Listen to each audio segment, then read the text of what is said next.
to Fortune Talk Show. On this channel, we discuss trending, social, economic, political, comedy, and health issues. I am Fatima Yakub.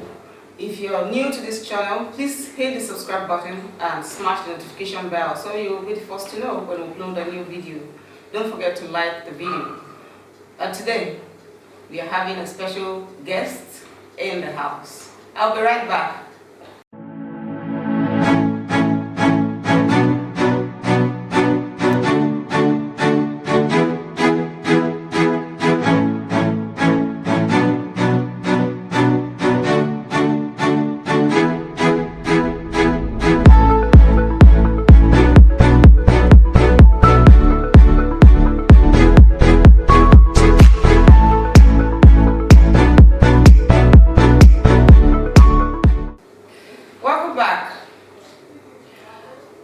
We have all been clamoring for change. And I believe that the change we talk about is a positive change. That kind of country, that kind of Nigeria that we all envisage to have someday. But looking at crime, corruption, criminality from the above, we start thinking that is it possible for us to actually have the kind of country we envisage to have? When we talk about change, remember it begins with you and I. And now I'm going to tell you what we're talking about today. We are looking into crime. Yes, it was breaking yesterday that the DCP was arrested by the police. That is Abakari, and 4 others, because of a certain crime. I am not going to go into detail into that. Of course, my guest to do justice to that. And I have with me Mr. Ibrahim Jibril Adavize. He's a life coach, community leader, and human influence strategist. Yes, welcome. Thank you very much. I'm glad to have you. Thanks for having me too. Yeah. Now, as we have actually talked, you see, we have been looking for a way to see that our country has changed. We're trying to fight criminality, corruption. From what has happened yesterday, you remember that it was earlier this year that the issue came up before. Imagine the DCP getting involved in drug trafficking. All right, thank you very much, Fatima, for having me. You see, we have a country where the leaders, the led, everyone celebrates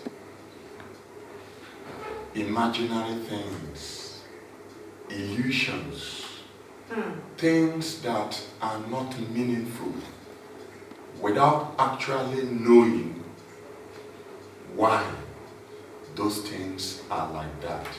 Now, a DCP of the Nigerian police, Abakari, was arrested yesterday, and around 5 p.m. in the evening, himself and 4 others were handed over to the officials, the authorities of the Nigerian Drug Law Enforcement Agency in Abuja for their alleged involvement in drug trafficking.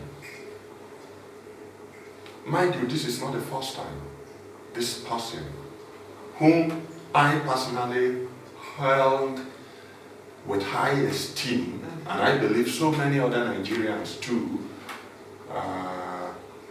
is being arrested or is being alleged to have involved in one money laundering or the other.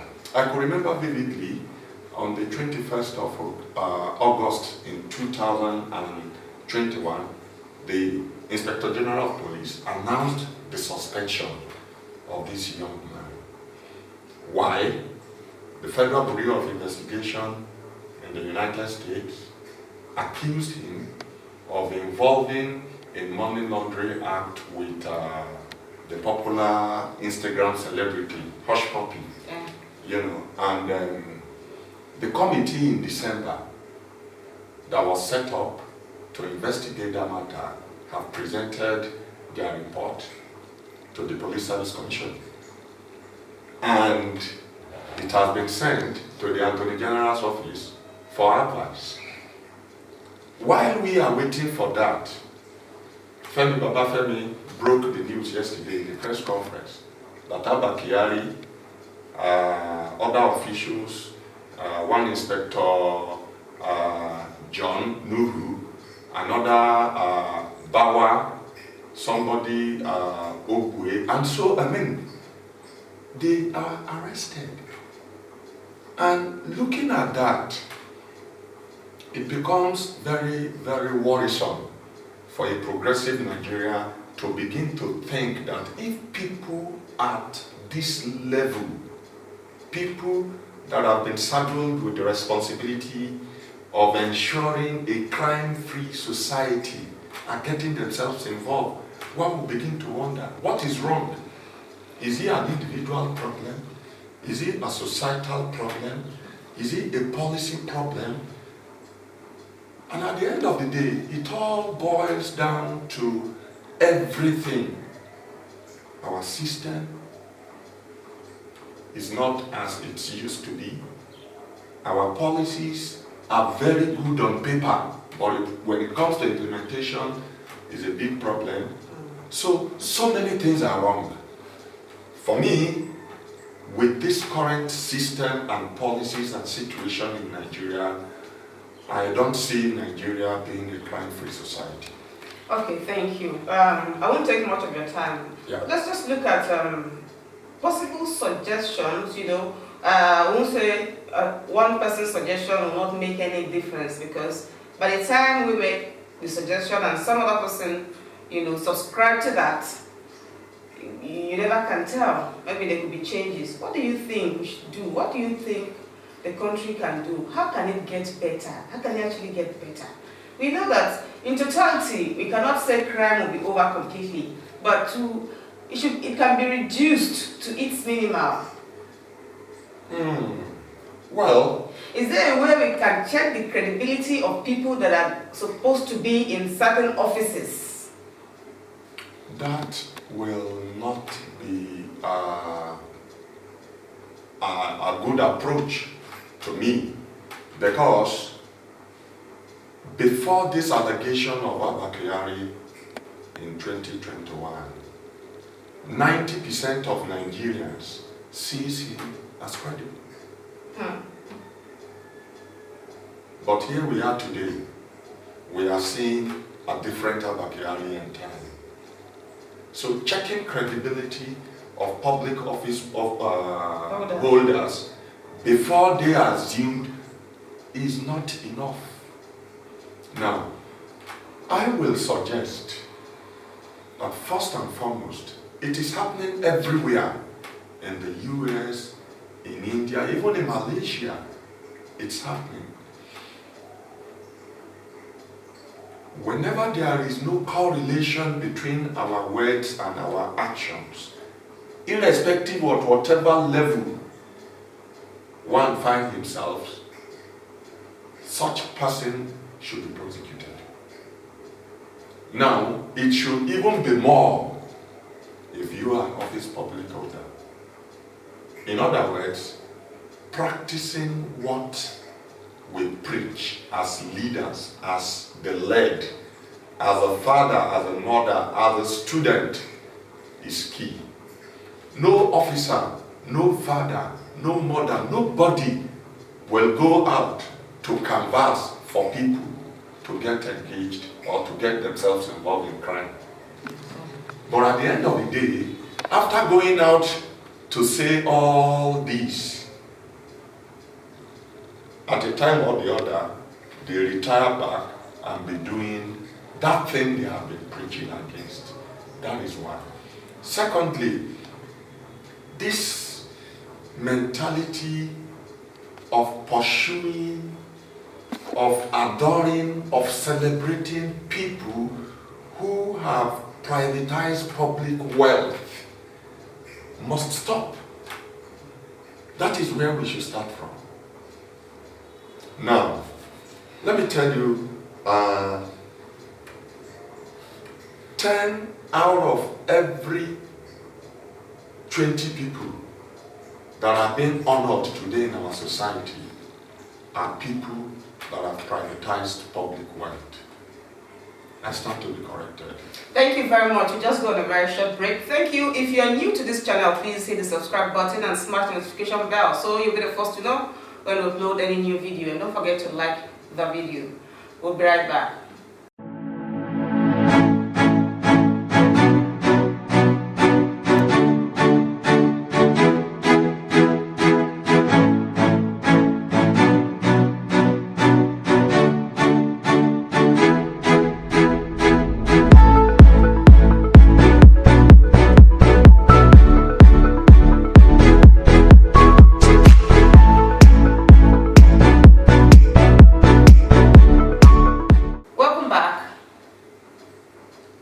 I still have with me Ibrahim Jibril Adavizi, a life coach, community leader, and human influence strategist, doing justice to this. Yes, like I said, I'm not going to take much of your time because updates will come and we'll be following up.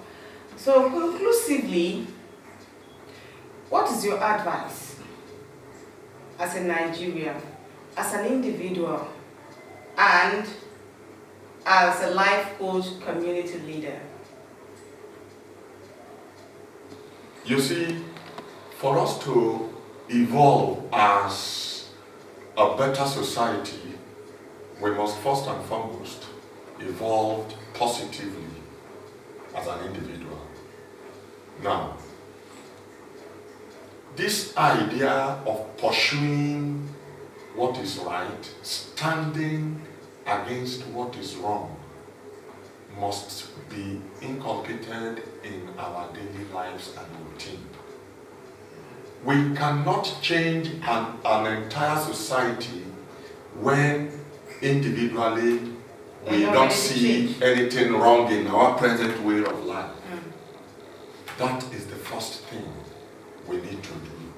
Identifying that this is wrong, be willing to change, then you now begin to practice that change. Secondly, our system is so corrupt at all levels: government, education, tradition, culture, religion, name it. We need to begin to reorganize these systems by way of looking at certain policies that have plunged us into this very state we are now, with a view to reviewing them. That is 2. Then 3, we equally need to know that this is going to be a process. It will take time. It will come with some adversities. It will come with some problems. We should be prepared to keep on amending and evolving into being a better person, a better state, a better society as we journey along. And that sincerity of purpose must be there. Exactly. Sincerity of purpose must be there. So these are the few things that we need to do. But it must start from the grassroots. And the grassroots here is the family. As a father, as a mother, if you notice something strange about your child, about your children, be willing, be committed to see why your child has started acting strange. Has he gotten himself involved in what he shouldn't or she shouldn't? Examine his or her peer groups. Make sure you are determined to engage mentors, law enforcement agents to discipline that child, so that at the end of the day, once your child, my child, everybody's children are behaving the way they should behave, evolving a better society will start from there. Then every other thing can follow. Thank you very much. Jibril Adavize Ibrahim, Thank you very much. life coach, community leader, and human influence strategist. Thank you very much. Yes, I'm glad to have you today. You have actually dealt with this topic of discourse. So, like I said, don't miss out. We'll be coming up with the updates. Thank you very much for watching us. And if you're new, don't forget to hit the subscribe button and smash the notification bell. I'll see you again in the next edition of Fortune Talk Show. Once again, my name is Fatima Yakub. Bye.